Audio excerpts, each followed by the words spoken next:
ازاي تتكلم مع الناس من غير خوف ومن غير ما تتلخبط او تقعد تركز في كل كلمة وفي كل حرف.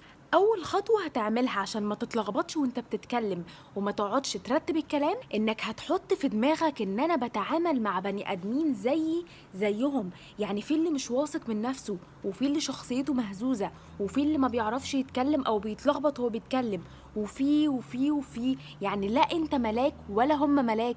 انت مشكلتك انك بتبقى فاكر طول الوقت ان الناس اللي انت بتكلمهم احسن منك، عشان كده بتبقى مش واثق من نفسك وانت بتكلمهم، وبتبقى عامل لهم حساب لانك شايفهم حاجة كبيرة قوي وضخمة بالنسبة لك. لكن لو حطيت لنفسك مستوى اعلى من الناس او نفس مستواهم هتبقى واثق من نفسك وهتتكلم براحتك. يبقى انت كده في اول خطوة انت شلت الرهبة اللي جواك اتجاه الناس وخليتهم حاجة قليلة قدامك، فده خلاك تشوف نفسك اعلى وخلاك ما تبقاش عامل لهم حساب وانت بتتكلم. بعد ما شلت الرهبة اللي جواك اتجاه الناس، ده هيودينا للخطوة رقم 2، انك تتعامل مع الناس بطبيعتك.